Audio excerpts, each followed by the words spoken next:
Buongiorno, buongiorno, ben ritrovati con Focus TG. Dovremmo essere in grado oggi di darvi le ultime notizie sull'inchiesta della strage del cavalcavia di Mestre, in particolare i risultati dell'autopsia sul corpo dell'autista Alberto Rizzotto. Ci collegheremo più tardi con la Procura, con Ilaria Marchiori, e vedremo se saranno comunicati i risultati di un'autopsia che sarà fondamentale per capire le cause di quanto è successo nell'incidente che ha provocato 21 vittime e 15 feriti. Vediamo il titolo del Gazzettino, la prima pagina di oggi: così è precipitato il bus, la banchina ha ceduto sotto il peso del pullman che ha toccato per 27 volte il guardrail prima di cadere nel vuoto, quel cavalcavia vecchio di 60 anni. Un altro titolo: la famiglia romena unita dal destino, i profughi ucraini, i turisti giramondo, la vita e il dolore dietro la tragedia, le storie delle famiglie delle vittime e dei feriti. Siamo chiusi per riposarci, ma torneremo ancora più forti. Rosa e Miguel, gli artigiani delle Asturie travolti dal destino. Vedremo di ricostruire proprio la vita di queste persone che sono state coinvolte in questo spaventoso incidente. Vi dicevo, sentiremo più tardi in diretta Ilaria Marchiori. Intanto vediamo finora che cosa ha accertato l'inchiesta con le parole del procuratore capo della Repubblica di Venezia, il dottor Bruno Cherchi. L'autopsia è stata disposta, verrà fatta tra oggi e domani, i risultati non saranno immediati perché sono necessari esami di laboratorio e quindi appena si saprà qualcosa di definitivo e di chiaro, senz'altro su questa cosa verrà data opportuna comunicazione. In attesa dunque dell'esito autoptico sul corpo dell'autista quarantenne Alberto Rizzotto, sono state identificate le vittime del tragico incidente avvenuto mercoledì sera sul cavalcavia di Mestre, 21 i morti, 15 i feriti. Le vittime sono state tutte identificate a stamattina, quindi a poche ore fa, e quindi per quanto ci riguarda abbiamo restituito le salme alle famiglie e quindi alle autorità amministrative che si occuperanno del rimpatrio. Questa era la priorità, ha ribadito Cherchi. Ora si pensa alle scatole nere, soprattutto a quel buco sul guardrail che sarà esaminato non appena si troveranno i tecnici idonei, dice. È sempre sotto sequestro, stiamo valutando l'ipotesi di fare una consulenza per valutare come era la situazione di fatto. Intanto, tra chi conosce bene gli autobus, la strada e soprattutto Rizzotto, definito scrupoloso e competente, sorgono dubbi sul fatto che prima di precipitare potrebbe aver incontrato un ostacolo sulla sua strada e proprio per evitarlo avrebbe sterzato. Un ostacolo luminoso, dice qualcuno, come questo. Nel frattempo, gli inquirenti continuano a cercare di reperire informazioni dai feriti. Il problema è la situazione fisica e soggettiva in cui si trovano gran parte di quelli che sono ancora negli ospedali del Veneto. Sono situazioni molto gravi, ripeto, sia da un punto di vista fisico ma anche da un punto di vista psicologico, quindi dobbiamo valutare anche con un po' di equilibrio umano, prima ancora che giuridico, come sentirli, se sentirli e quando sentirli. E questo è il procuratore capo della Repubblica di Venezia, Bruno Cherchi. È in corso adesso un incontro con i giornalisti. Vediamo se ci sono delle novità da Ilaria Marchiori, collegata in diretta. A te, Ilaria. Sì, buongiorno direttore, buongiorno ai nostri telespettatori. Purtroppo devo correggerti, nel senso che eravamo tutti qui, siamo venuti in procura per cercare di capire se il procuratore capo Bruno Cherchi ci potesse incontrare, ma siamo stati mandati via perché al momento, almeno per oggi, non ci sarà nessun incontro, nessuna delucidazione. So che l'autopsia è stata effettuata, ma ovviamente, come abbiamo sentito anche nell'intervista che è stata mandata in onda poco fa, tutti gli accertamenti richiederanno una tempistica un pochino più lunga, per cui probabilmente potremmo saperne qualcosa tra domani e lunedì. Dicevamo, potrebbe essere abbastanza rivelatrice l'esito di questa autopsia, anche per capire se effettivamente l'autista Rizzotto sia o meno stato colpito da un malore. Intanto però continuano a emergere altri particolari. Sappiamo che è stata disposta una perizia sul guardrail anche per capire effettivamente ormai quello che è stato la responsabilità anche di quello che è stato definito il buco da cui poi è precipitato l'autobus guidato da Rizzotto. Ieri pomeriggio, nel tardo pomeriggio, c'è stato un sopralluogo proprio lì sul cavalcavia da parte della polizia locale di Venezia. Era presente anche il comandante generale Marco Agostini e hanno rilevato che quando il mezzo di Rizzotto si è appoggiato sul guardrail l'avrebbe fatto per circa 12 volte, e dopodiché però, una volta arrivato in quello che è stata definita la zona del buco, ci sarebbe stata un'ulteriore virata verso destra, iniziando poi a correre con la ruota anteriore destra sulla banchina, e questa banchina dopo circa 5 metri avrebbe ceduto, si è praticamente sfondata. Noi l'abbiamo vista in questi giorni anche attraverso le nostre immagini, l'abbiamo fatta vedere anche ieri quando eravamo sul cavalcavia, che si vede proprio questo sfondamento, e quindi poi da lì l'autobus è precipitato. Queste al momento sono le novità che emergono. A breve ci sarà un incontro in prefettura con il prefetto Michele Di Bari, perché sarà rilasciato il nulla osta per quanto riguarda le salme. Abbiamo sentito ieri che che le vittime sono state tutte identificate, e quindi appunto ci illustrerà anche quelli che sono stati credo gli incontri con i vari ambasciatori che nel frattempo si sono portati qui in Italia, sono arrivati qui a Venezia. Potrebbero esserci invece delle difficoltà per i parenti di alcuni ucraini che non riuscirebbero invece a muoversi e dall'Ucraina ad arrivare qui per recuperare le salme dei propri familiari, e questa sarebbe una notizia ancora più tragica, una tragedia nella tragedia. Comunque tutti i dettagli poi li avremo nel corso della giornata, comunque dopo che il prefetto avrà tenuto questa conferenza appunto in prefettura. Per ora qui da Venezia è tutto, restituisco la linea allo studio. Ilaria, ancora un attimo, volevo chiederti se c'erano notizie su eventuali testimonianze, perché ovviamente la procura durante l'indagine sentirà coloro che erano nella zona, che erano tra l'altro sulla carreggiata.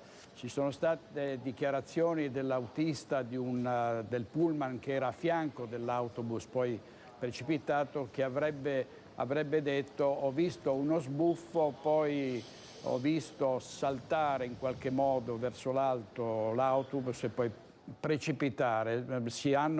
Hai avuto particolari, si sa qualcosa?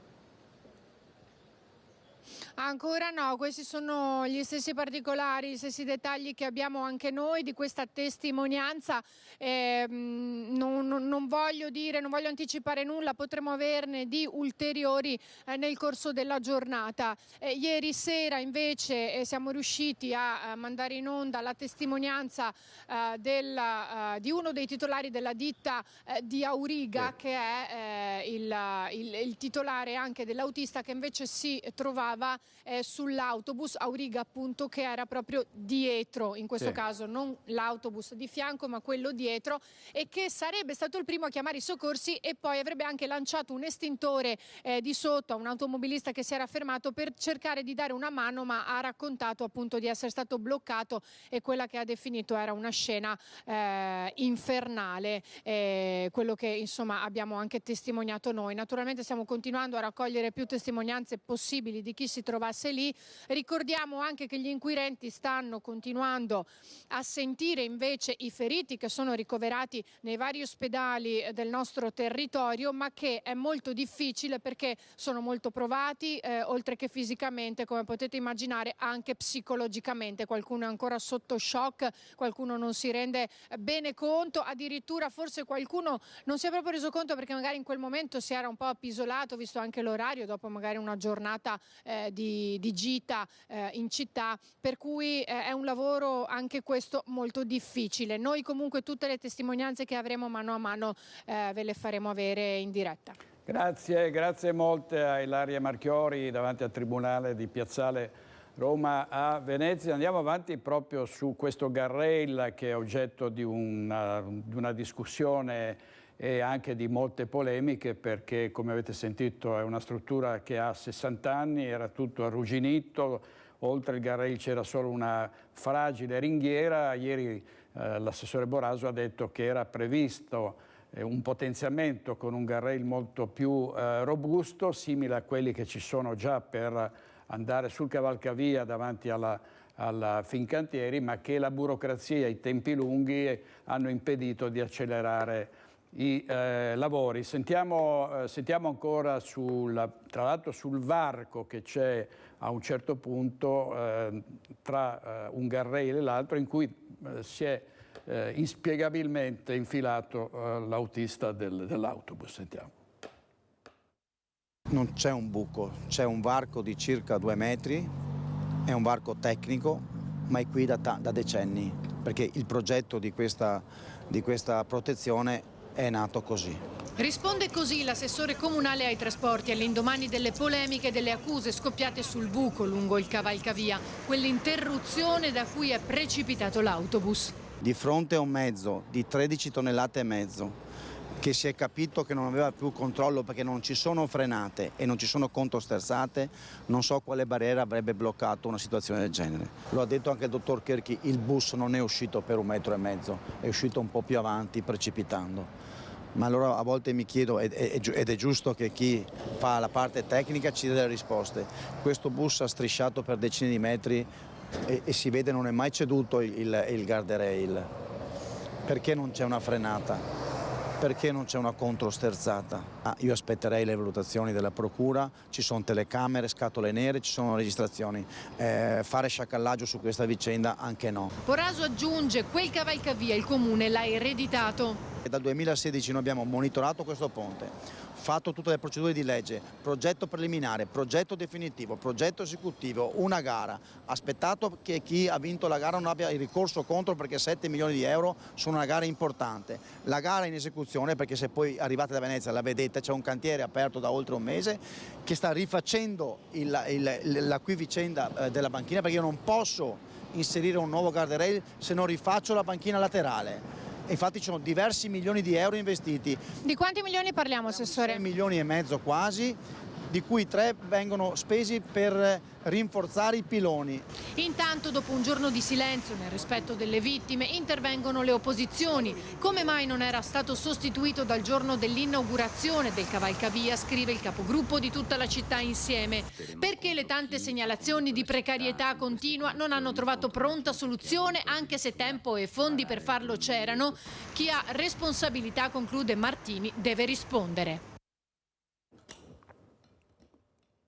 Ieri sera a Focus abbiamo mandato in diretta la veglia di preghiera del Patriarca di Venezia, Monsignor Francesco Moraglia, una veglia di preghiera che si è svolta all'interno della chiesa del Sacro Cuore proprio a Mestre. Per noi c'era Lorenzo Maier, che ha sentito anche il prefetto e anche il parroco di questa chiesa. Vediamo.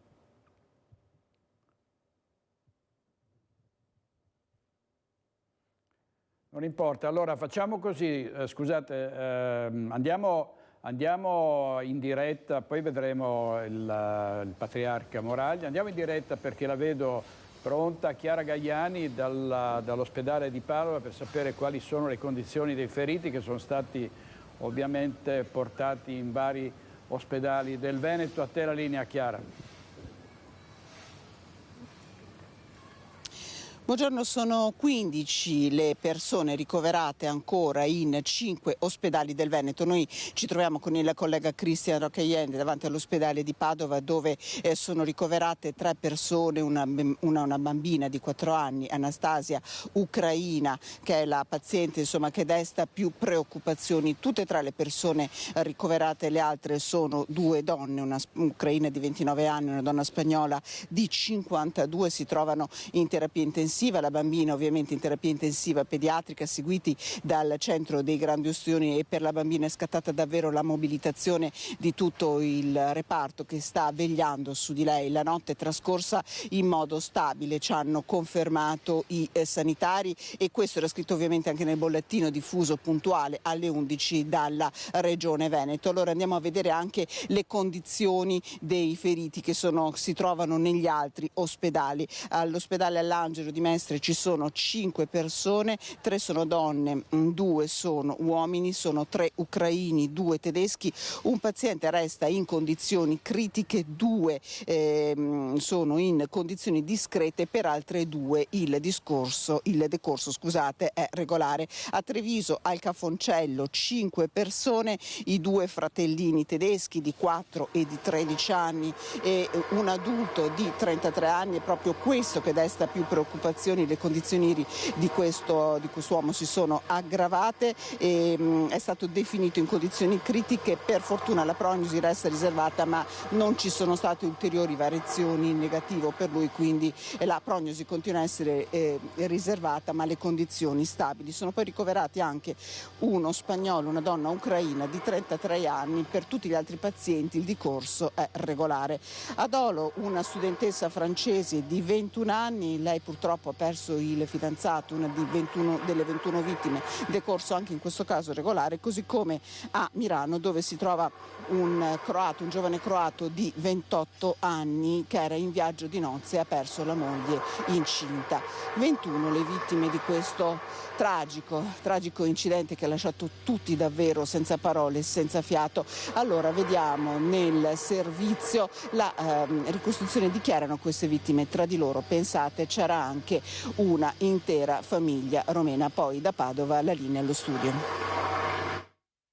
Mamma, papà e 2 bambine, 8 e 13 anni, Mirce, Michaela, Aurora e Giorgiana, Ogrezzanu, le bambine. La tragedia del pullman di Mestre, precipitato dal cavalcavia, ha spazzato via un'intera famiglia. Rumeni, ma da tanti anni immigrati in Germania, dove avevano residenza per cercare una vita migliore. Ora dopo ora si ricompone il puzzle delle storie dell'incidente del 3 di ottobre, dai nomi registrati al camping ai primi contatti con le ambasciate. Sono state le autorità diplomatiche romene a prendere contatto con quelle italiane, non tedeschi dunque, ma rumeni. Di quella famiglia oggi non resta più nulla. La tragedia della morte che si mischia a quella della vita. Marco, neosposo a 25 anni, non vedrà mai il figlio che Antonella portava in grembo e che nello schianto del mezzo a terra è morto con lei. Un futuro come quello che Lucie, giovane ventenne tedesca, studentessa di ingegneria dei sistemi a Strasburgo, aveva sognato con Siddhartha, 28 anni, 2 lauree in tasca, biologia e psicologia, stava studiando ingegneria informatica. A Treviso migliorano le condizioni di 2 fratellini. La piccola Emilia Berger ha solo 3 anni. Al suo rientro a casa non troverà mamma Anne Ellen, lei non ce l'ha fatta. È stato il papà Walter, ora intubato in ospedale, a proteggerla dal colpo prima, dal fuoco poi. Chi ha perso il papà è invece la piccola Anastasia, che sta lottando in queste ore al centro Grandi Ustionati dell'ospedale di Padova.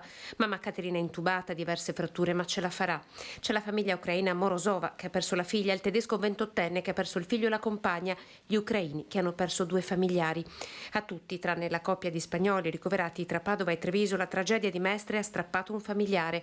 Per tutti la vita non potrà più essere la stessa.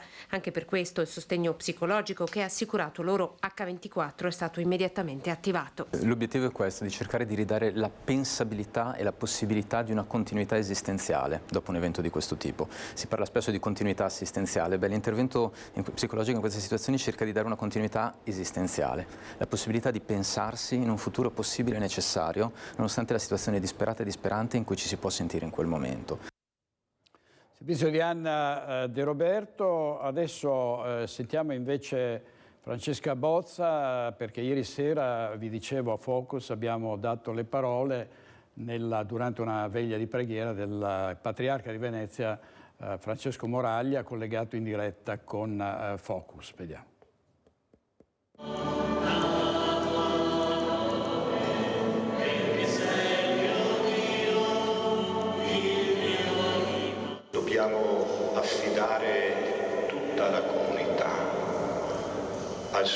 perché è una comunità provata.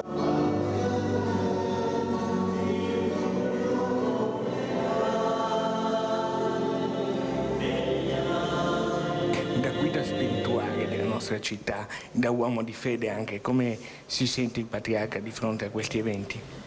Beh, il patriarca è un prete e quindi è un uomo e sente tante dilacerazioni interiori, ecco, anche perché ci si mette sempre nei panni di chi vive quella situazione che noi vediamo con empatia ma dall'esterno.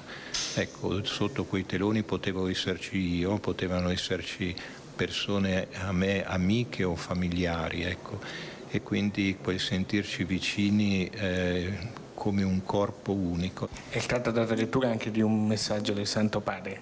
Sì, è arrivato oggi pomeriggio un telegramma del Santo Padre in cui il Santo Padre si fa vicino prima di tutto ai feriti, poi ai parenti e poi prega, dice la sua preghiera. Una nutrita partecipazione è il segno che abbiamo tutti recuperato quote di umanità, come diceva il patriarca, perché anche la tragedia possa insegnare qualcosa. È un dolore immane, una tragedia che ognuno, soprattutto chi è stato sul posto l'altra sera, ha visto con i propri occhi questa scena apocalittica e si fa una domanda, ovviamente. La domanda è come può accadere che improvvisamente una vita umana viene spezzata. Questo era il prefetto Michele Di Bari, che era alla veglia funebre. Avete sentito le parole del patriarca di Venezia Francesco Moraglia, intervistato ieri sera in diretta da Lorenzo Maier. Adesso abbiamo un servizio in cui parla uno dei soccorritori, è un ristoratore di Mestre di origine kosovara che ha rilasciato un'intervista in esclusiva ad Anna Maria Parisi e successivamente ha chiesto ripetutamente di incontrare, di poter andare a trovare le bambine che ha salvato estraendole proprio dal bus che era in fiamme ormai dopo lo schianto. Vediamo il servizio di Anna Maria Parisi. La barella, per favore, c'è la bambina. Il suo destino diceva che lei doveva arrivare qui da clandestino per poi mettere in salvo dopo 25 anni 2 vite, quelle di 2 fratellini.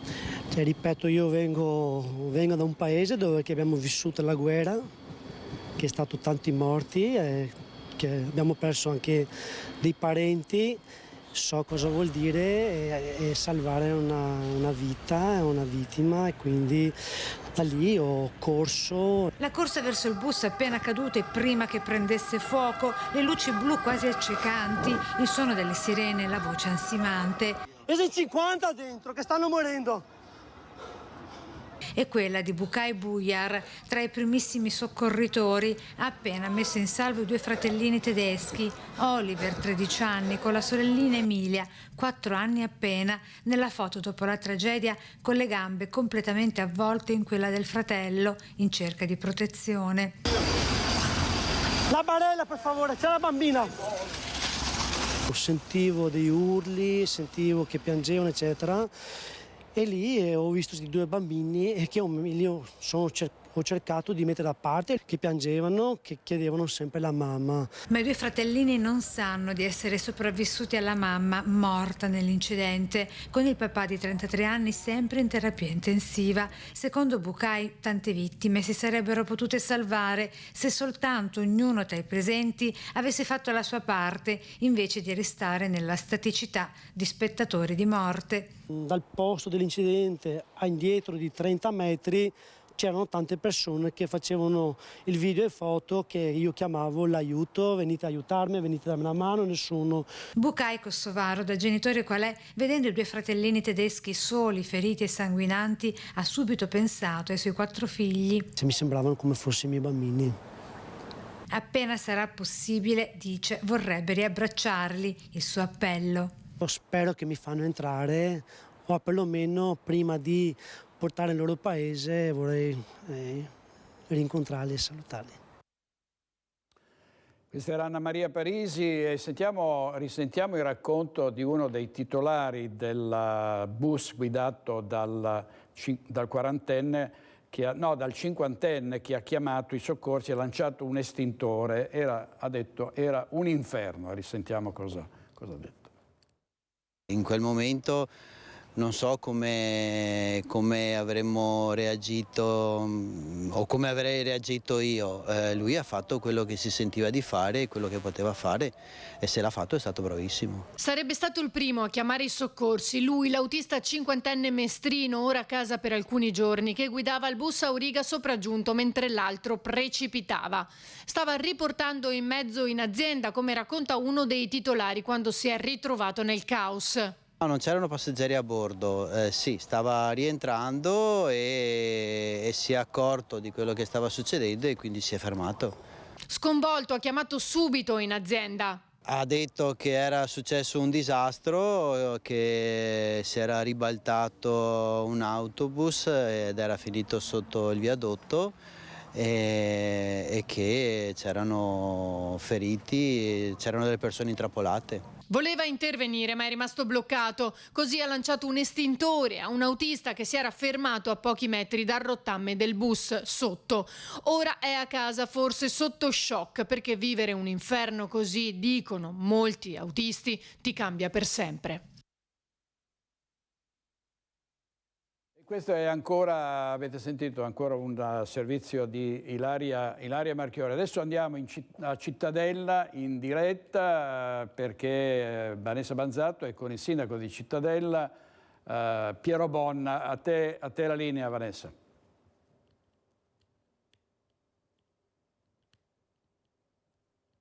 C'è un problema con l'audio? Assieme al sindaco di Cittadella Luca Pierobon, intanto assieme proprio al primo cittadino non si può non commentare quella che è stata una tragedia che ha sconvolto tutte e tutti. Una cosa che purtroppo potrebbe capitare come è successo ovunque, quindi torna alla ribalta più che mai la questione della sicurezza sulle strade. Buongiorno a tutti, è un momento difficile e sicuramente si fa poi anche fatica a trovare le parole, perché se non a stare vicino ai familiari, alle famiglie che hanno subito questo tragico evento e questo lutto, ecco, poco si può fare. È chiaro che però insomma tutto quello che è amministrazione, tutto quello che è governo del territorio deve interrogarsi sul perché è accaduto e cercare di capire poi come eventualmente evitare che possano accadere ancora in futuro episodi di questo tipo. Penso sia uno degli episodi più gravi, ecco, che abbia colpito la Regione Veneto da tanti anni a questa parte. Ecco perché sul piatto c'è anche la questione, oltre alla sicurezza proprio delle nostre strade, la questione legata agli orari di lavoro di chi si mette al volante, soprattutto di un mezzo pubblico o di un auto articolato. Ci sono delle regole ben precise. Io penso, e anzi sono sicuro, che le aziende che lavorano nel nostro territorio rispettino in maniera precisa queste regole, queste prescrizioni, quindi io non mi pongo neanche il dubbio che ci siano cose strane. Purtroppo è successo e bisogna capire perché è successo. Senta, cambiamo completamente argomento.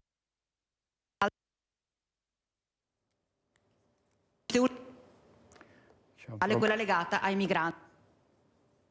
La situazione qui com'è?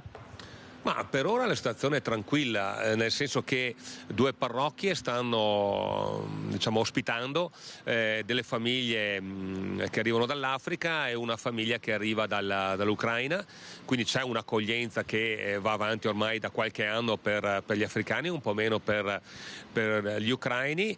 È chiaro che però la situazione è tranquilla perché appunto non abbiamo arrivi particolari. Nel caso in cui arrivasse qualcuno sarebbe molto tragica, perché che purtroppo a Cittadella, ma come in tutti i comuni dell'Alta Padovana, non ci sono alloggi.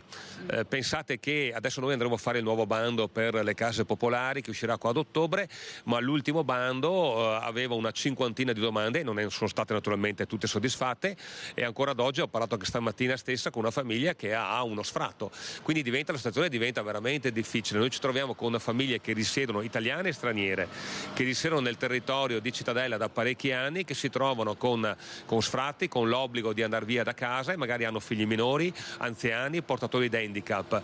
Potete capire qual è la difficoltà di un sindaco di dover cercare di trovare una sistemazione per, io li chiamo clandestini e non profughi, perché chi arriva in un territorio non invitato ha lo status di clandestino, poi casomai diventano profughi, sono richiedenti asilo. Trovare posto per queste persone quando non hai il posto, non hai le abitazioni e le case per chi già vive nel territorio.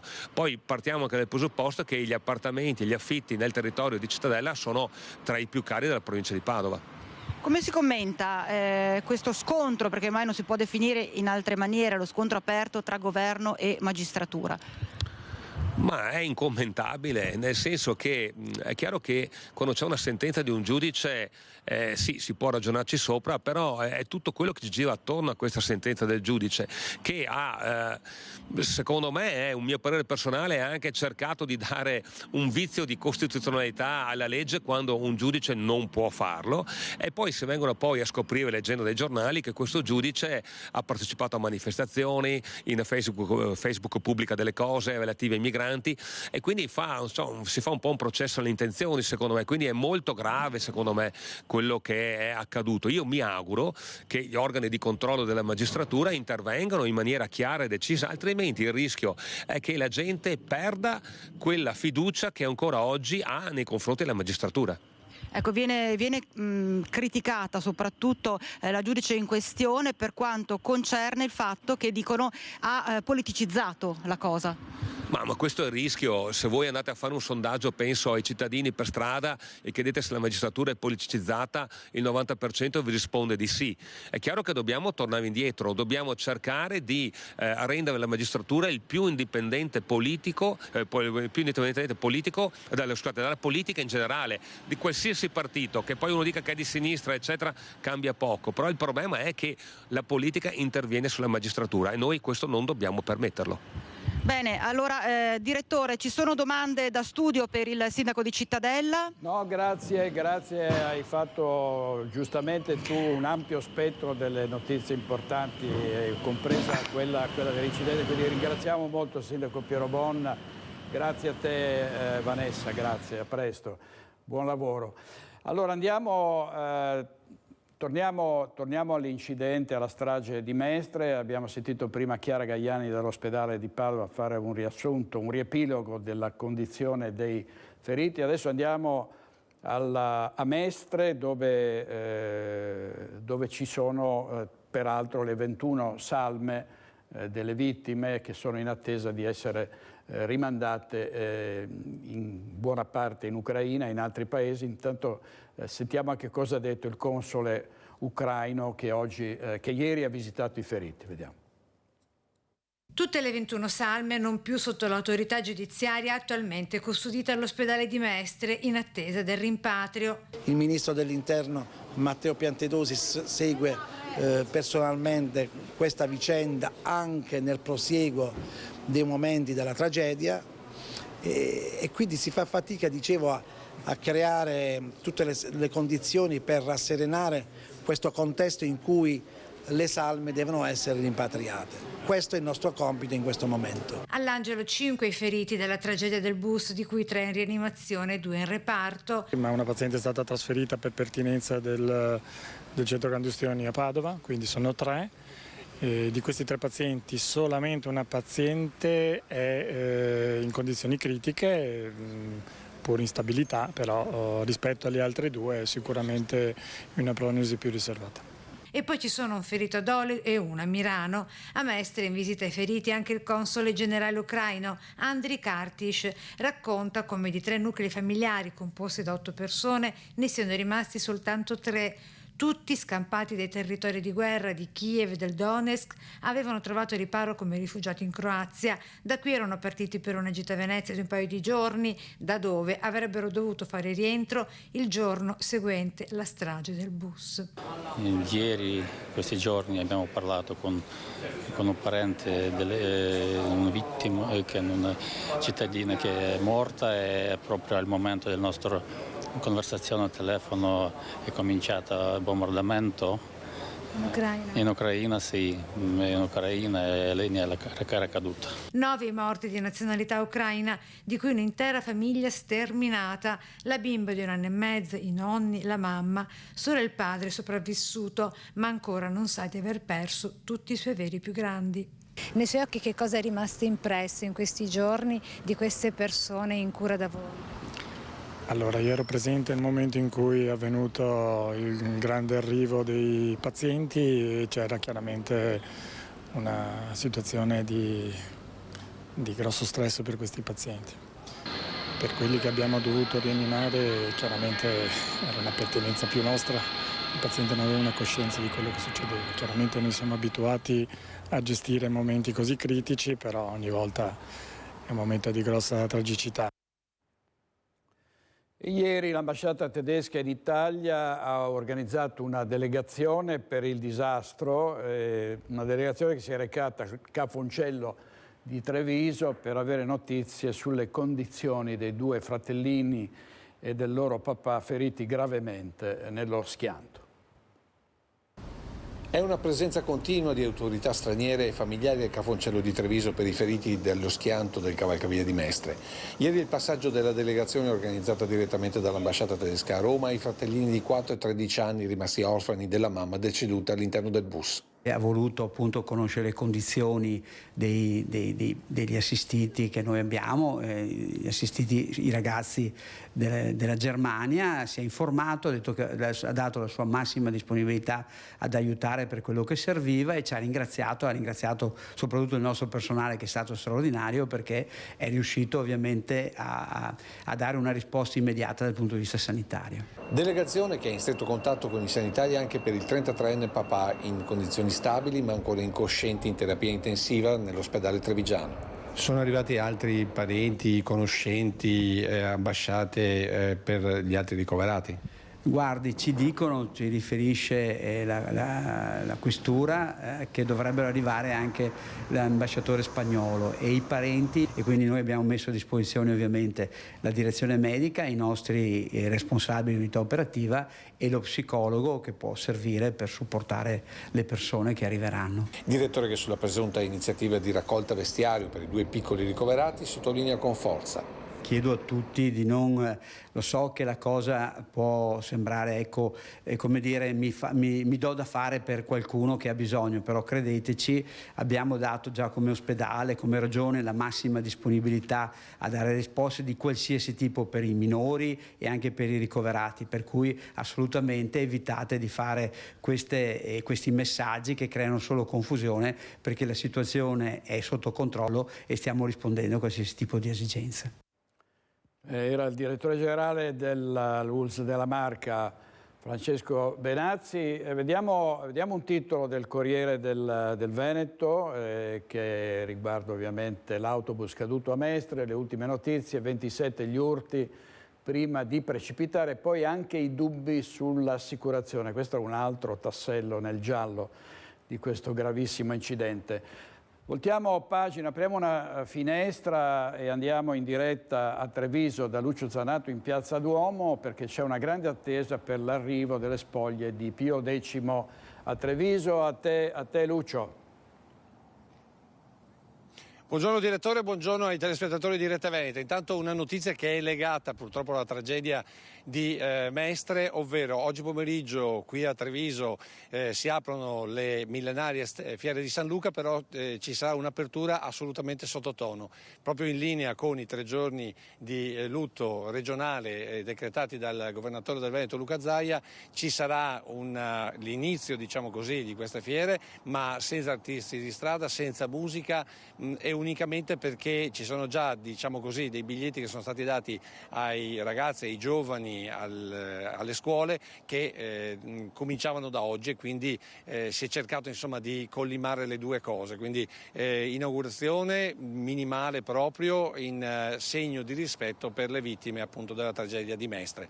Altra cosa importante, domani ci sarà una celebrazione qui in Duomo a Treviso, di cui parleremo adesso, che sarà presieduta dal Patriarca di Venezia Francesco Moraglia, il quale sicuramente richiamerà un momento di preghiera proprio per le vittime di Mestre. Detto questo, come vedete io mi trovo in Piazza Duomo a Treviso con Nicoletta Rizzetto e siamo venuti qui per farvi vedere che è già tutto pronto per l'inizio di oggi pomeriggio delle celebrazioni ufficiali, perché l'altra notizia qui a Treviso è che il corpo di Pio X è già arrivato questa mattina intorno alle 6 ed è già arrivato per una questione evidentemente logistica. Tenete presente insomma che veniva su da Roma e non è un trasporto assolutamente semplice, proprio per questo si è deciso di anticipare l'arrivo all'interno del Duomo, ma le celebrazioni ufficiali cominceranno comunque oggi pomeriggio dalle 15. Siamo con Alessandra Cecchin dell'ufficio stampa della Diocesi di Treviso. Grazie Alessandra per essere qui con noi, so che sei piena di comunicati, di lavori da fare perché c'è grande attesa per questo inizio. Grazie. Ci vuoi raccontare cosa succede oggi dalle 15? Oggi alle 15 iniziamo con un momento di preghiera qui in Piazza Duomo di fronte al Vescovado per accogliere ufficialmente il nostro Papa Sarto. Il Vescovo presiederà questo momento di preghiera con anche le autorità civili, con tutti i fedeli che vorranno venire e saremo felici di accogliere più persone possibili e poi ci recheremo in cattedrale per il momento di venerazione prima del Vescovo, poi via via di tutti i celebranti, i partecipanti appunto al momento di preghiera e poi tutti noi fedeli potremo avvicinarci alla struttura che ospita appunto l'urna con le reliquie, con il corpo di San Pio X e potremo fare il nostro atto di venerazione. Tutto questo naturalmente fino a questa sera intorno alle 22 dove ci sono tutta una serie di altre celebrazioni che riguardano la diocesi, dopodiché si ricomincia domani mattina dalle 7? Si ricomincia domani mattina e tutti i fedeli che vorranno potranno venire a venerare appunto San Pio X fino all'ora della celebrazione alle 11 presieduta dal Patriarca Moraglia. Celebrazione che noi seguiremo in diretta dalle 10:30, lo ricordiamo. Grazie di questo servizio e poi appunto di seguito, orario continuato, tutti potranno venerare San Pio X fino al mandato a 700 catechisti diocesani che sarà nel pomeriggio, che sarà un po' il momento conclusivo di questi 2 giorni. Sì, 2 giorni alla fine, sì, trevigiani di Papa Sarto. Dopodiché Pio X tornerà veramente a casa, cioè tornerà proprio a Riese. Tornerà a Riese, esatto. Dopo quel momento con i catechisti, il Papa Santo tornerà a Riese, nella sua Riese, e lì saranno tantissime anche lì le celebrazioni.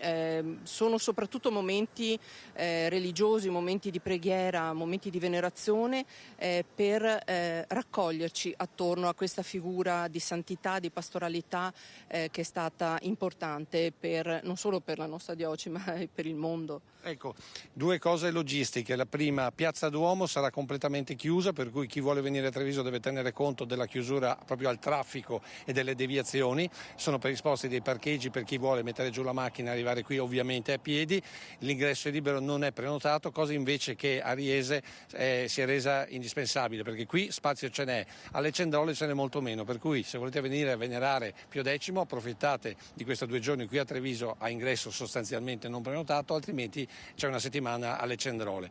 Diciamo che noi racconteremo tutti questi avvenimenti nel corso dei telegiornali. Domani, voglio ricordare, dalle 10:30 abbiamo la diretta della Santa Messa presieduta dal Patriarca di Venezia, Monsignor Moraglia, e poi naturalmente la sera dalle 21:15 10 circa racconteremo serata con Pio X, perché Pio X è anche un santo, oltre che un papa, per i giovani.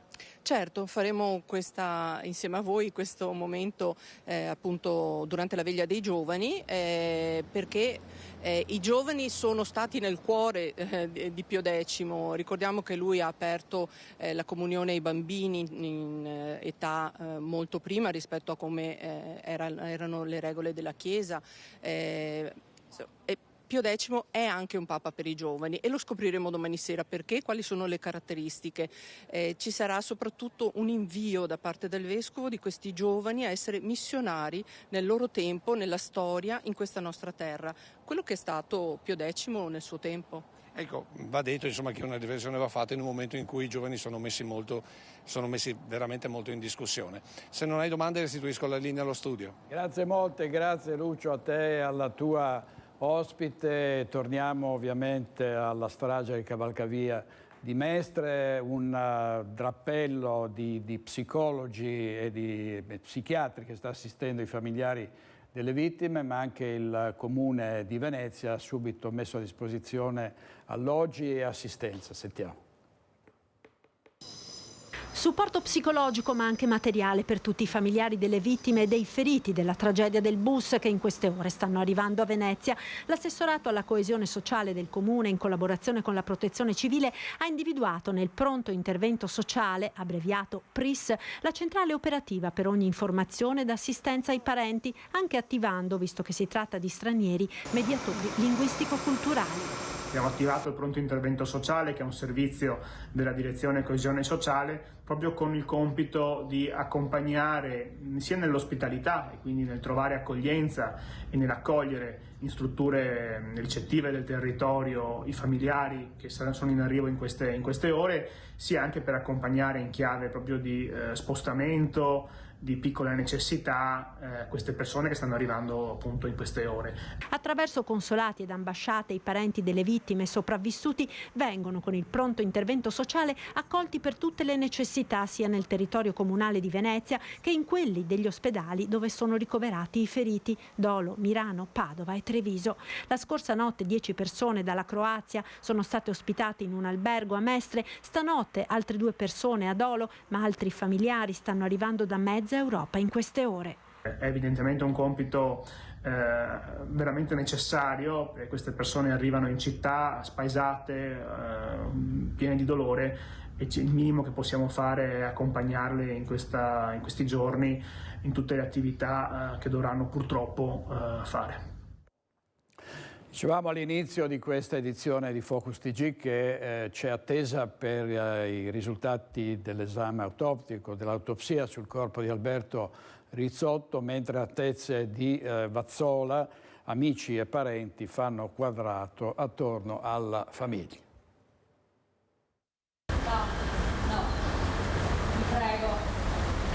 Non è la voce di mamma Maria Adele Roma a parlare dall'uscio della villetta di Via Zacchi. La donna è troppo provata. Insieme al marito Luigi hanno perso un figlio.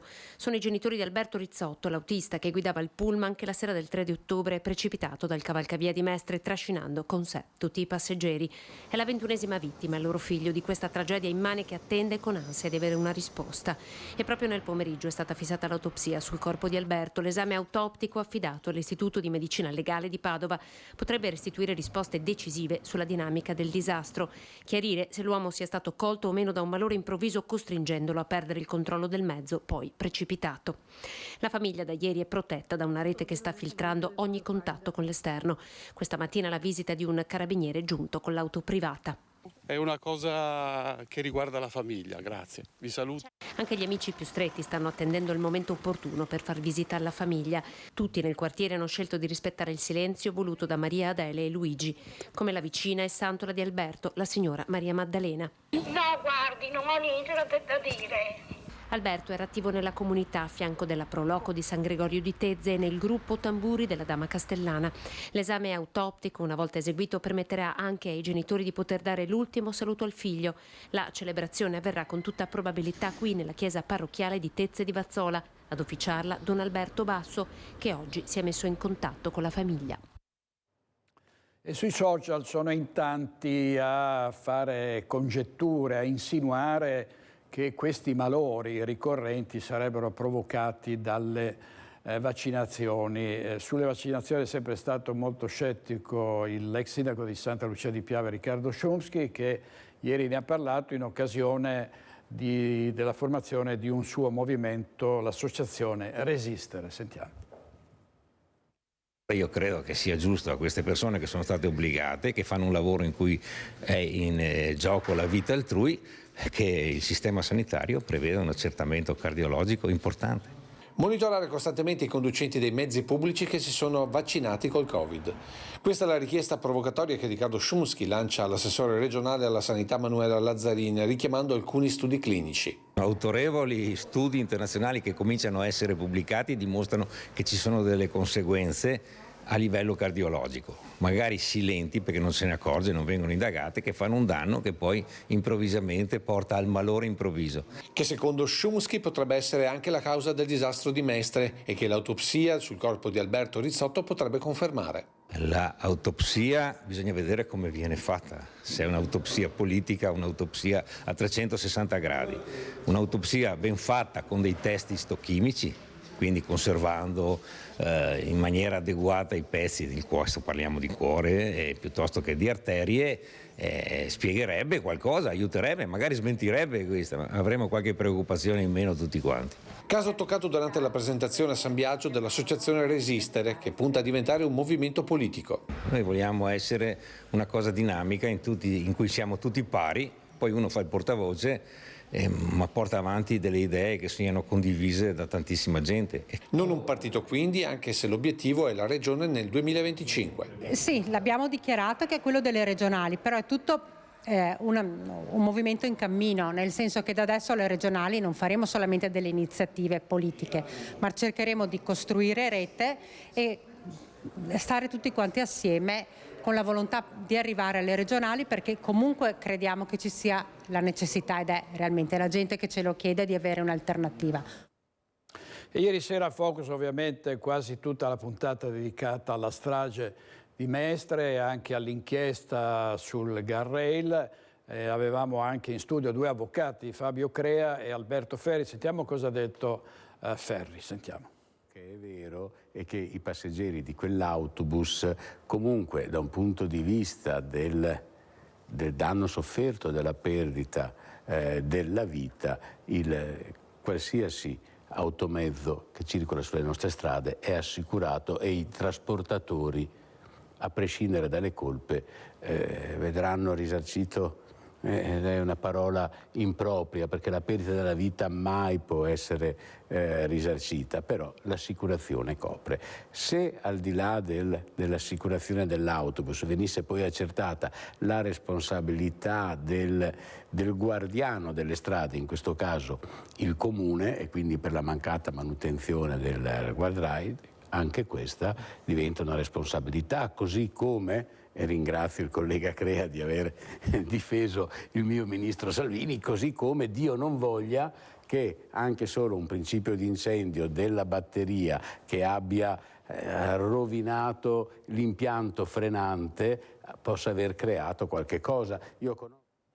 Questo era Alberto Ferri. Ieri sera a Focus c'è anche la discussione sulle batterie al litio che secondo alcuni sarebbero infiammabili, anzi Salvini ha sollevato un polverone dicendo che diciamo, questa sarebbe stata la causa dell'aggravarsi della situazione, l'incendio che è stato provocato dalle batterie al litio, e su questo c'è stato anche uno scontro, è in corso uno scontro politico.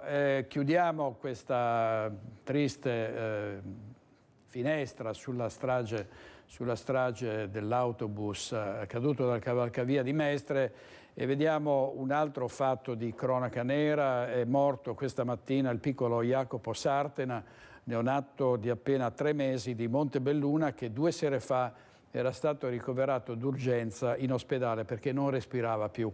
È il terzo caso simile in meno di un mese nella Marca. Il piccolo Jacopo non ce l'ha fatta, nonostante i disperati tentativi dei medici di salvarlo. Il bimbo, 3 mesi appena compiuti, era stato trasportato nella notte con l'elisoccorso all'ospedale di Verona, dopo essere stato soccorso nell'abitazione della famiglia a Montebelluna. L'arresto cardiaco del piccino nel cuore della notte. Ad accorgersi del malore e a chiamare i soccorsi sono stati i familiari. I sanitari del 118, subito arrivati con automediche e ambulanza, hanno rianimato il bambino sul posto ed il suo cuoricino aveva ricominciato a battere. Il bimbo è stato quindi trasportato con l'elicottero all'ospedale Cafoncello e poi sempre con l'elisoccorso a Verona. Purtroppo in giornata è arrivata la notizia che nessuno avrebbe mai voluto sentire. Il piccolo Jacopo non ce l'ha fatta ed ora è l'intera comunità di Montebelluna a stringersi ai familiari. Comunità montebellunese già profondamente colpita dall'improvvisa scomparsa solo 3 settimane fa della piccola Sofia, la bimba di 4 mesi trovata priva di sensi in culla e poi deceduta all'ospedale di Treviso. Sono ovviamente cose, direi, contro natura e che spezzano il cuore, anche perché è la seconda volta, direi, in poche settimane che la comunità montebellunese viene colpita da una tragedia così grande. Io dico solo che l'amministrazione è a disposizione della famiglia e che porto ovviamente le più profonde condoglianze da parte di tutta la comunità montebellunese. E la Marca intera è sotto shock per questa ennesima morte in culla, la terza in appena 3 settimane. Alla piccola Sofia Coccia, 4 mesi, morta il 16 settembre, è seguito venerdì scorso il decesso di Alessandro Izzi, 11 mesi, trovato senza vita nel lettino all'asilo Raggio di Luna, Porcellengo di Paese. Oggi il dramma di Jacopo. Lesioni cerebrali sono state riscontrate dall'autopsia sul corpo di Bruno Modenese, il paziente psichiatrico veneziano di 45 anni deceduto all'ospedale civile il 19 settembre. L'esame autoptico ha accertato anche la presenza di echimosi al volto e alla nuca della vittima con frattura di uno zigomo, oltre che contusioni plurime su torace e gli arti che sarebbero compatibili con percosse subite da Modenese all'interno dell'ospedale, forse nel tentativo di contenere l'aggressività del malato. Nell'inchiesta sono indagati 2 infermieri dell'ospedale di Venezia di 29 e 45 anni e del medico psichiatra che era in servizio quella sera, un 59enne. L'ipotesi reato a loro carico è di omicidio preterintenzionale causato da lesioni in un tentativo di contenimento mentre il medico stava facendogli un'iniezione di sedativo. Avete visto anche c'era stata una fiaccolata che ecco, vediamo una fiaccolata che noi avevamo seguito. Momenti di paura a Este, questa mattina in via Vallesina, dove è caduta una impalcatura di un edificio in ristrutturazione. Sentiamo Valentina Visentin. È successo tutto in pochi secondi e solo per miracolo non ci sono stati feriti. Un'impalcatura posizionata davanti a un edificio in ristrutturazione in via Vallesina a Est è crollata all'improvviso finendo contro il palazzo di fronte, addosso alle finestre.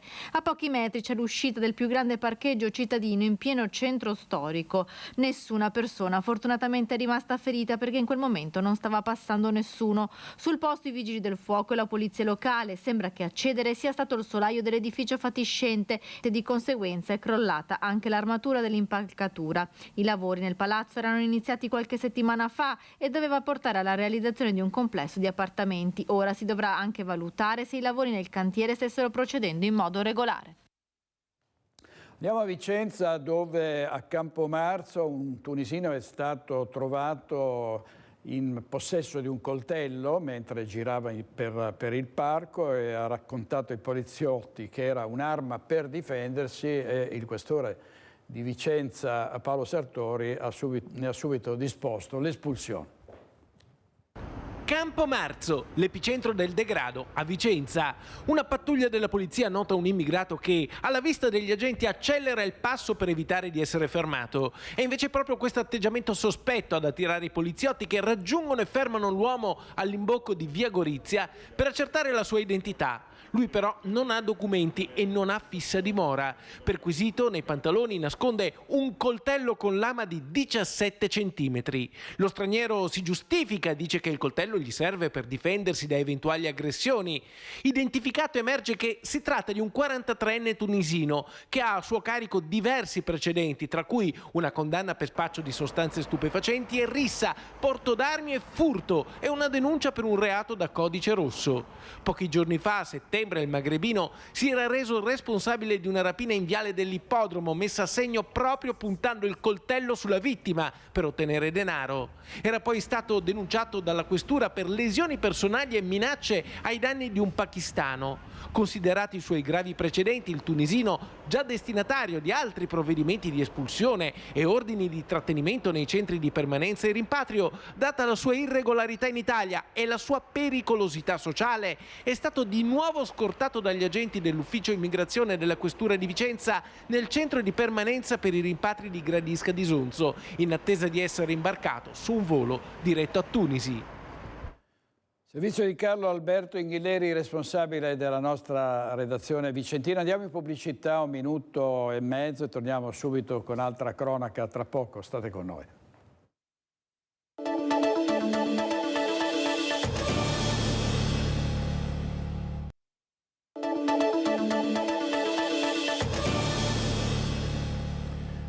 Di nuovo in diretta oggi con Focus TG, in regia Tony Esposito e Fabio Falliero. Andiamo a Bassano del Grappa perché infuria la polemica sulla commissione sul Tribunale della Pedemontana istituita dal sindaco di Vicenza Giacomo Possamai. È stata molto dura la sindaca Elena Pavan che parla di strumentalizzazione politica.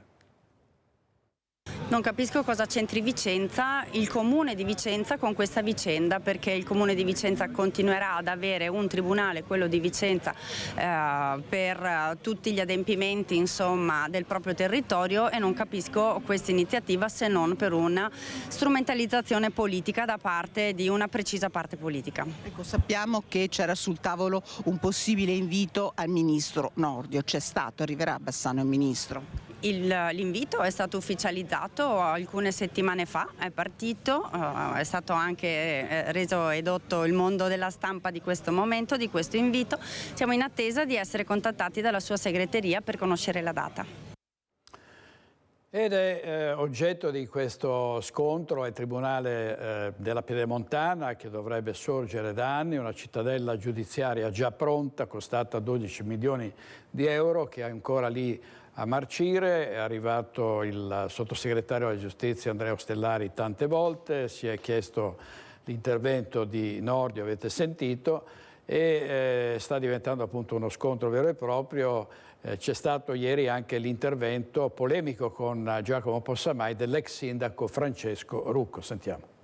La storia la sapete, l'amministrazione di Vicenza convoca una commissione per parlare del Tribunale della Pedemontana, facendo saltare la mosca al naso al territorio interessato dalla nascita del vecchio / nuovo Palazzo di Giustizia bassanese, ovvero un'area che abbraccia 3 province, 500.000 di abitanti, un numero altissimo di aziende e professionisti che dalla sorpresa sono passati rapidamente allo sconcerto e magari a qualcosa di più. Eppure a Vicenza la convocazione ha suscitato, per usare un eufemismo, meraviglia. Ci ha meravigliato la convocazione della commissione dove all'oggetto c'è scritto Tribunale della Pedemontana anziché Tribunale di Vicenza. Un sindaco non deve mai intromettersi nelle attività dei comuni più vicini come quello di Bassano, va assolutamente tenuta una forma di rispetto nei confronti di un'amministrazione comunale che è importante come quella bassanese, e quindi riteniamo da censurare la condotta da parte dell'amministrazione Possamai e dal sindaco, che ovviamente non poteva non sapere di questa convocazione. La bacchettata di Rucco per il suo successore è durissima. Il voler a tutti i costi, finita la campagna elettorale, ancora rincorrere il consenso, dimostra che Possamai non è ancora nelle condizioni di poter governare in maniera libera.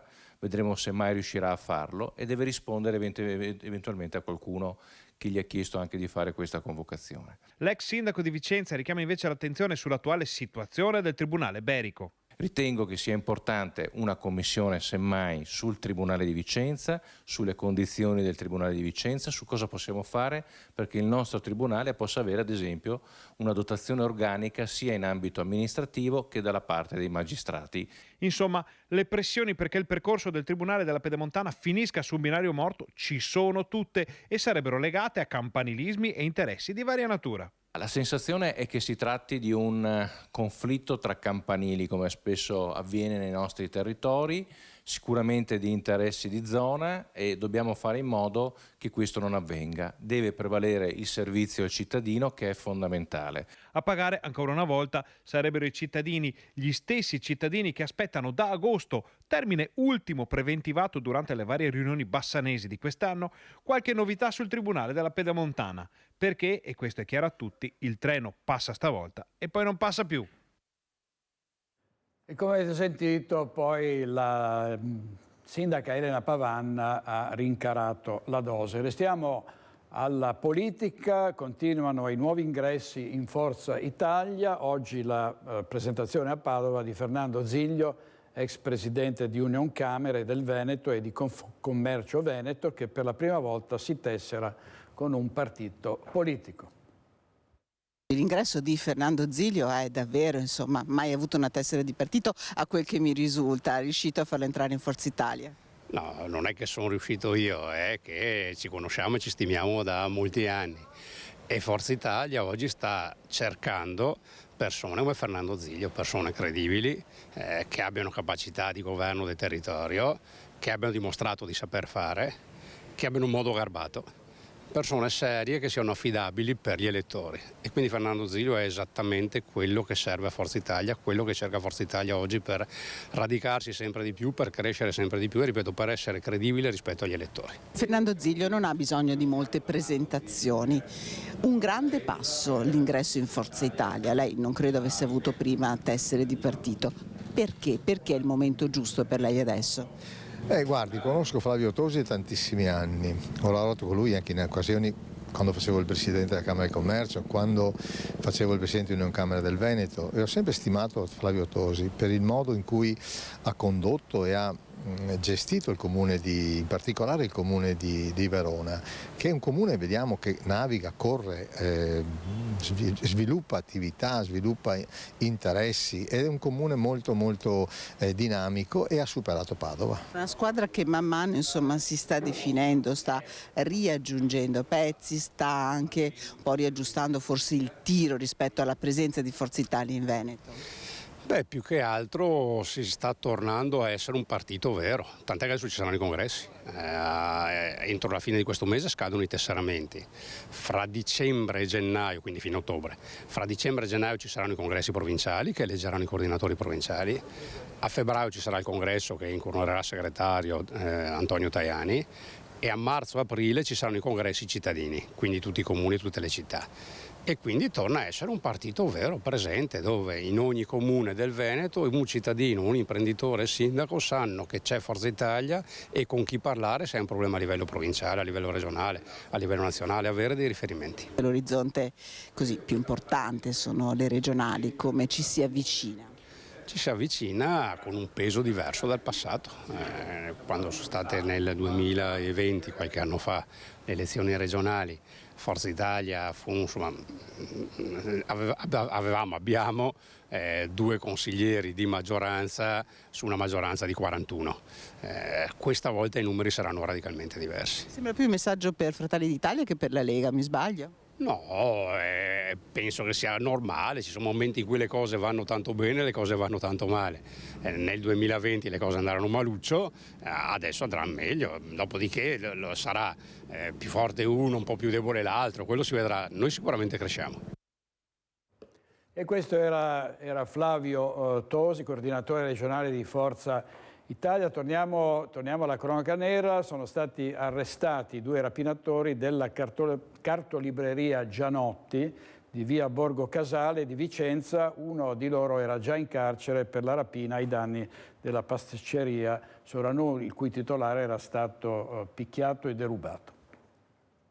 La rabbia che mi è venuta, perché al momento non ci pensi, te ne stai lì tranquillo, stai buono, cerchi mi lasciano fare e dopo ti monta il nervoso perché ti mettono le mani in tasca, gente che non lavora ti porta via i soldi che hai faticato a guadagnare, insomma. La voce è rotta dalla rabbia, ripercorrendo quegli attimi interminabili vissuti il 25 settembre, in cui 2 uomini sono entrati nella sua cartolibreria di via Borgo Casale di prima mattina. Poche le persone in giro, armati di mazza da baseball, lo hanno minacciato per poi sottrargli 1.600 euro in contanti e uno zainetto.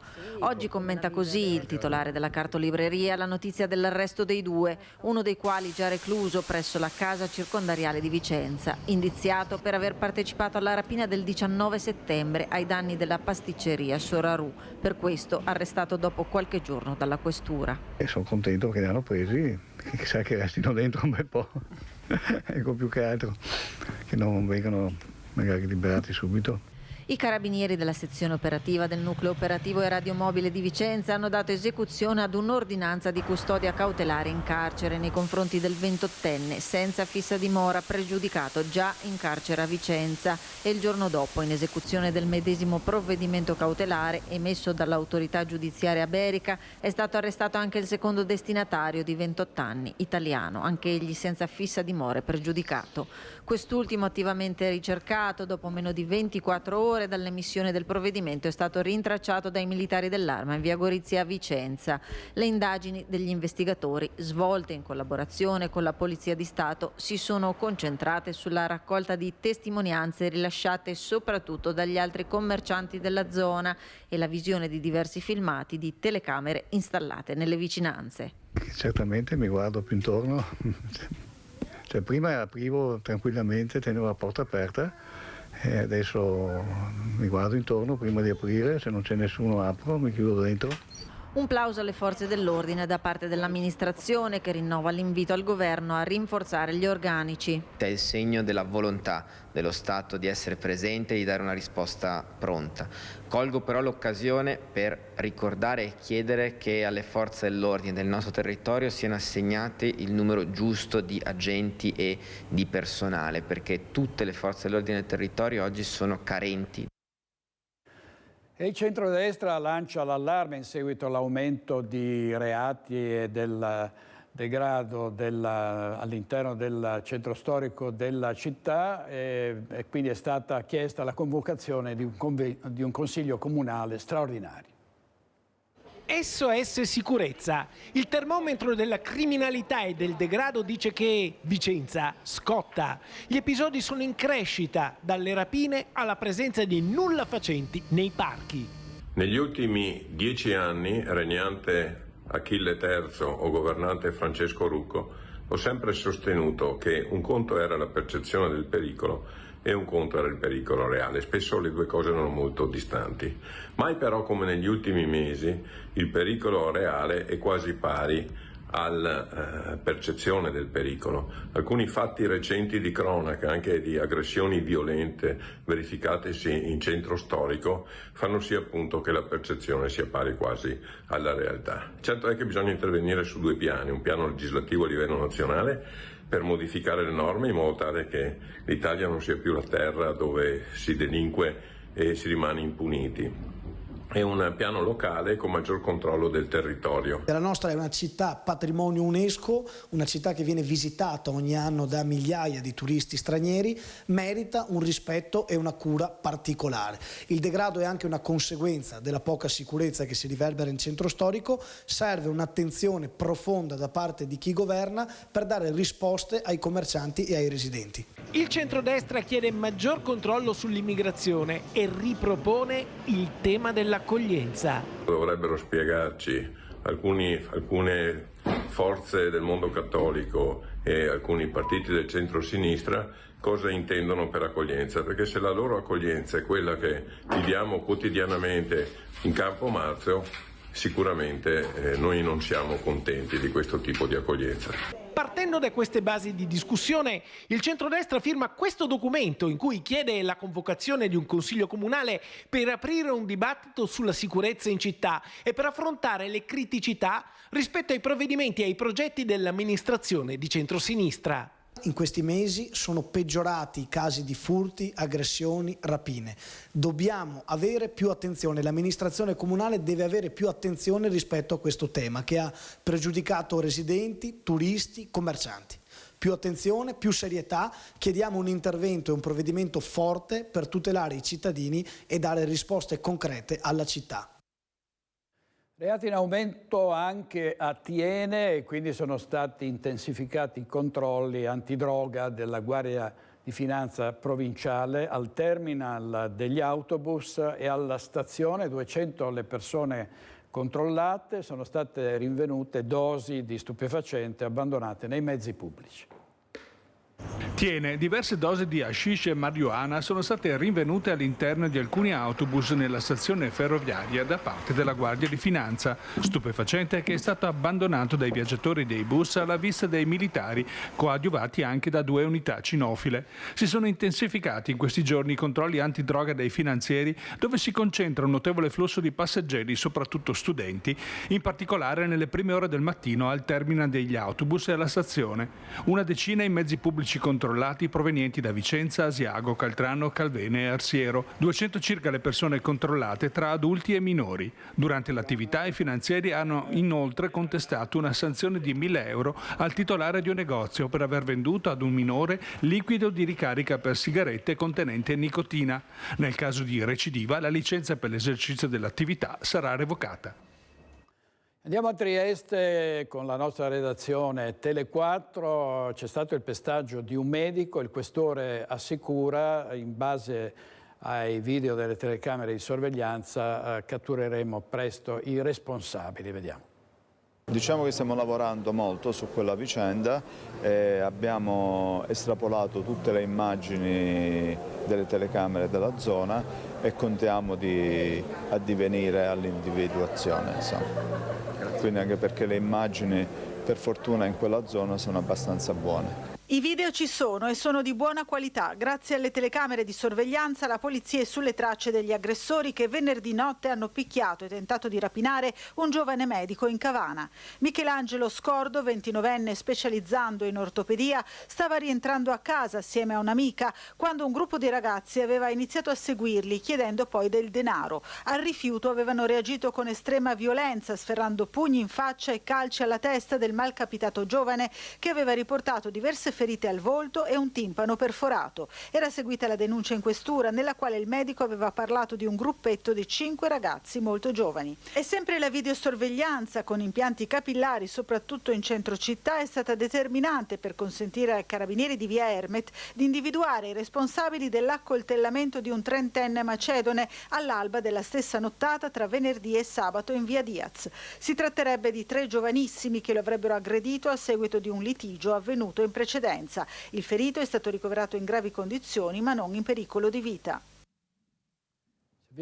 Servizio di Laura Buccarella della nostra redazione di Trieste. Torniamo in Veneto, a Treviso. La questura ha chiuso per 10 giorni un locale a Sant'Angelo di Treviso, litigi e schiamazzi a tutte le ore fra i clienti molti pregiudicati e i residenti che chiedevano da tempo misure di sicurezza in questo quartiere.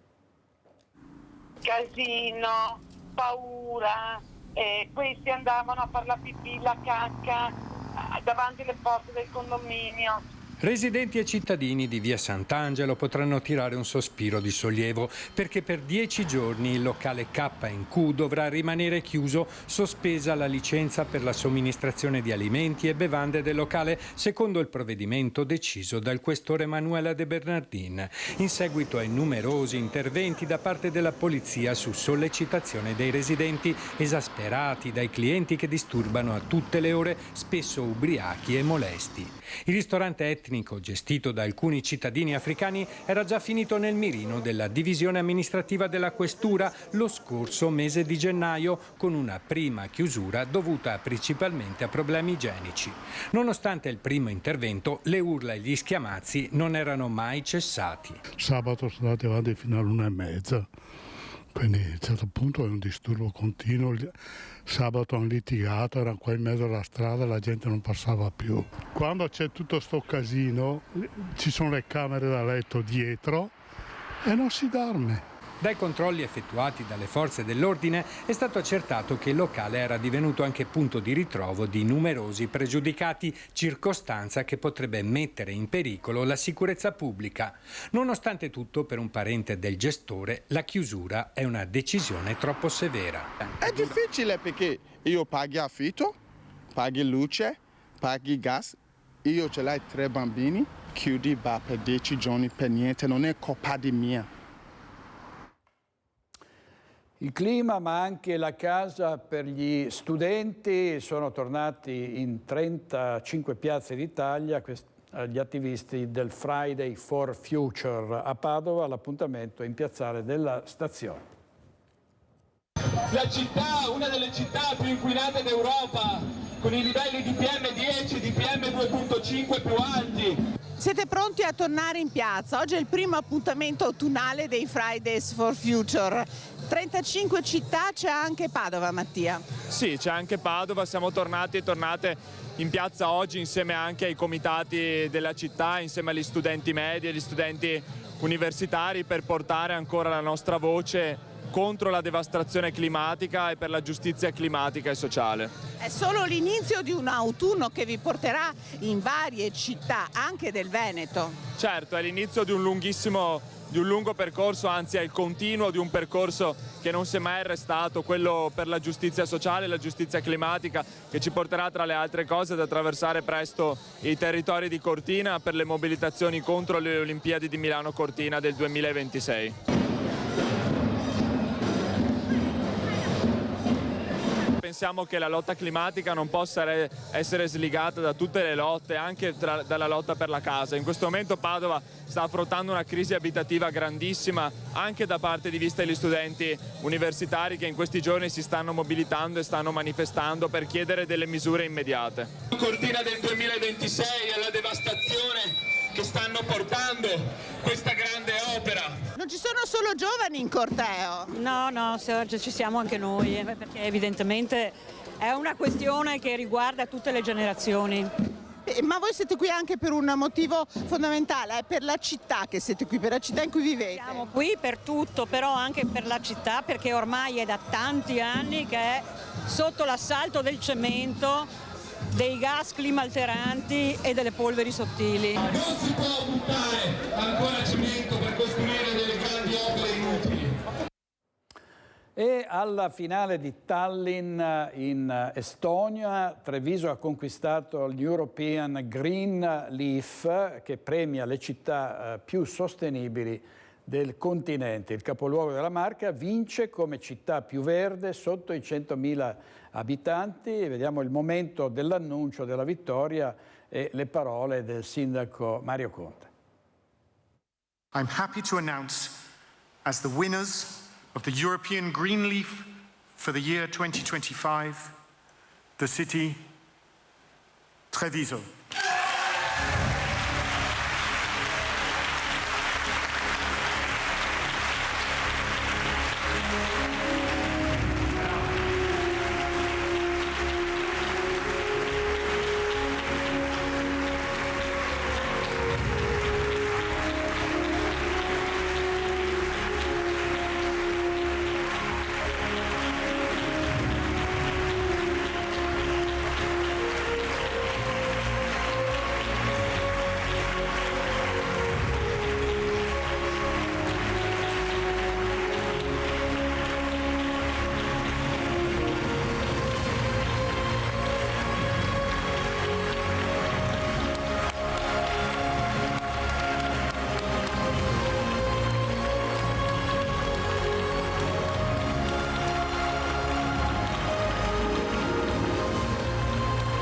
Ringrazio la mia squadra, i partner che ci hanno aiutato a costruire una città sempre più sostenibile, ma soprattutto ringrazio la mia comunità che è la vera protagonista di questo cambiamento. Questo per noi non è un traguardo, ma è un punto di partenza, ma soprattutto è una grande responsabilità nei confronti delle future generazioni con le quali ci impegniamo a costruire una città sempre più accogliente, inclusiva e sostenibile. Grande soddisfazione del sindaco Mario Conte, sindaco di Treviso e presidente dell'ANCI per questo ambito riconoscimento. Andiamo in pubblicità, torniamo subito, state con noi, grazie.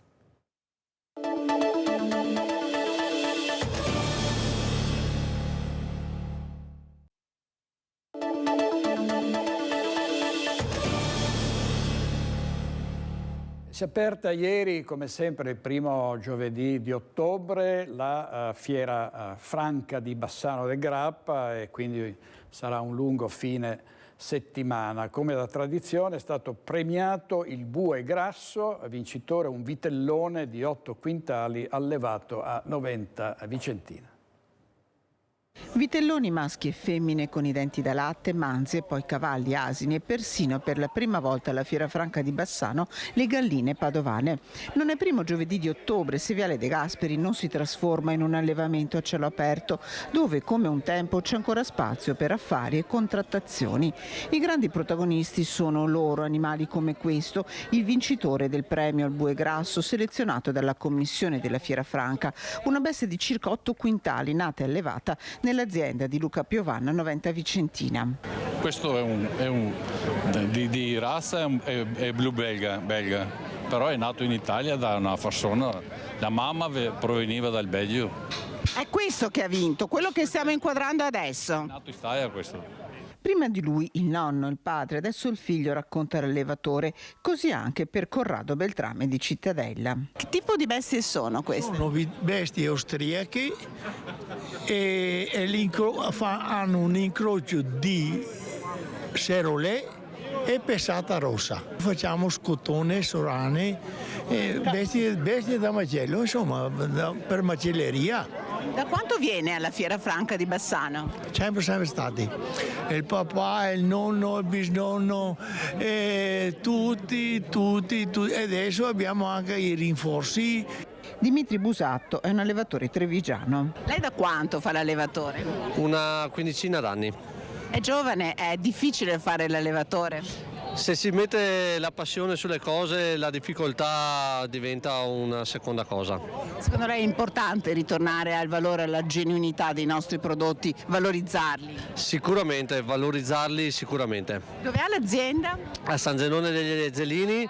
Non hanno paura di questi animali i bambini. Guardate Davide. Davide, hai avuto paura di questi animali? No. Ti piacciono?